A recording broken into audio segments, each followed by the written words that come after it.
everyone, and welcome! There is one more champion we passed by during the Shadow Isles for lack of story. But because he is one of the reasons the Curse of Ruination exists, let's have a look at the story of Thresh. Long time ago, during age all but forgotten, the man who would be later known as Thresh was once a member of an order devoted to gathering and protecting knowledge. The masters of this order tasked him with guarding a hidden underground vault filled with dangerous and corrupted magical artifacts. Thresh was incredibly strong-willed and methodical, which made him well suited for such work. The vault Thresh guarded was buried deep beneath the citadel at the center of the Blessed Isles, protected by runic sigils, arcane locks and potent wards. Spending such time in the presence of dark spells began to affect Thresh as the magic sought out his natural dark side. For years the relics preyed on his insecurities, taunting him with his deepest fears and feeding his bitterness. Thresh's hatred surfaced through the acts of cruelty, as his talent for exploiting vulnerability bloomed. He slowly tore pages out of a living book, binding it back together when it was all but spent. He scratched the glass of a mirror bound to the memory of an ancient mage, trapping the man in darkness only to polish it anew and repeat. Just as a secret wants to be told, a spell wants nothing more than to be cast, and Thresh denied this each day. He would start to recite an incantation, then let the words tickle off his tongue, halting just before the last syllable. He became exquisitely skilled at covering all evidences of his cruelty, such that no one in the order suspected he was nothing other than a disciplined guard. Over time, the vault has grown so vast that no one knew its contents as completely as Thresh, and the lesser artifacts faded from the order's memory, as did Thresh himself. He resented that he had to hide his work. Everything under his watch was evil or corrupted in some way. Why shouldn't he be free to do as he would? The vault held many peculiar magical artifacts, but no people, until one day when a chained man was dragged into the sunken catacombs. He was a warlock who had infused his body with raw sorcery, which would give him the power to regenerate his flesh, no matter how grievous the wound. Thresh was delighted at his new prisoner, a being who could feel the full range of human suffering but would not perish, a toy he could torment for years to come. He started methodically separating the warlock's skin from his flesh with a hook, and used his chains to lash and tear the opened wound until it healed. He started wearing the chains as he patrolled the vault, reveling in the warlock's fear at the long dragging sound of his approach. With more than enough charges to his torment in the vault, Thresh became even more distanced from the order above. He began to take his meals in the underground chamber lit by a single lantern, rarely emerging from the catacombs. His skin became pale from the lack of sunlight, and his face became gaunt and hollow. Members of the order avoided him, and when a series of mysterious disappearances plagued the order, none thought to investigate Thresh's lair. When the disaster known as the Ruination struck, magical shockwaves claimed the lives of all who lived on the Isles and transformed them into the undead. While others screamed in anguish, Thresh reveled in the ruin. He rose from this cataclysm as a spectral abomination, but unlike many who have passed into the shadow world, Thresh did not lose his identity. More than that, his taste for cruel torture and ability to target weakness was only greater. He relished the chance to continue his cruelty without fear of reprisal, unfettered by the limits of mortality. As a wraith, Thresh could torment the living and the dead endlessly, delighting in their despair before claiming their soul for an eternity of suffering.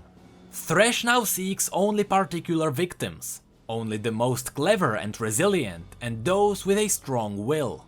His greatest joy comes from tormenting his victims until they lose any last glimmer of hope, before facing the inevitable hook of his chains. The following story shows us the hunt for one of his victims. A horrible scraping of metal chains drifted over the field. Outside, an unnatural fog rendered the moon and the stars all but invisible, and the regular hum of insects fell silent.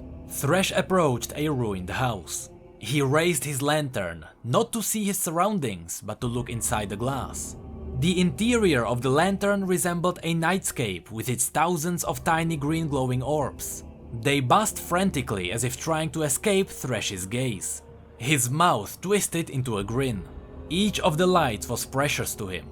Behind the door, a man whimpered. Thresh sensed his pain and was drawn to it. He knew the man suffering like an old friend. Thresh had only appeared to the man once, decades ago, but since then the spectre had taken everyone the man held dear. From his favorite horse to his mother, brother, and recently a man who had become a close confidant. The spectre made sure to let his victim know these were not natural deaths. He wanted the man to know who caused each loss. The spirit passed through the door, scraping his chains as they dragged behind him. The walls were damp with years of grime. The man looked even worse. His hair long and matted, his skin covered in scabs, angry and raw from clawing. He wore what had once been fine velvet clothing, but were now little more than torn, tattered rags. The man shrank from the sudden green glow, covering his eyes. He shook violently, backing away into the corner. "Please, please not you," he whispered. "Long ago I claimed you as mine." Thresh's voice creaked and stretched, as if he had not spoken for an age. "It is time I collect." "I'm dying," the man said, his voice barely audible. "If you're here to kill me, you'd best hurry." He made an effort to look at Thresh directly. Thresh stretched his mouth wide. "Your death is not my desire." He set the glass door of his lantern slightly open. Strange sounds came from within, a mixture of screams. The man did not react, not at first. So many screams emerged that they blended together like scraping glass shards. But his eyes widened in horror as he heard the voices he recognized. He heard his mother, his brother, his friend, and finally the sound he dreaded most. His children, wailing as if being burned alive. "What have you done?" he screamed. He scrambled for something to throw, a broken chair, and threw it at Thresh with all his strength. It passed through the spectre harmlessly, and Thresh laughed. The man ran at Thresh, eyes wild with fury. The spectre's hooked chains whipped out like striking snakes. The barbed hook struck the mortal's chest, cracking ribs and piercing his heart. The man fell to his knees, face twisted in delicious agony. "I'll have to keep them safe," the man cried. Blood gurgled from his mouth. Thresh wrenched his chains hard. For a moment the man did not move. Then the ripping began. Like a rough spun sheet being slowly torn, he was excruciatingly pulled from himself. His body twitched violently and the blood sprayed along the walls. "Now we begin," said Thresh.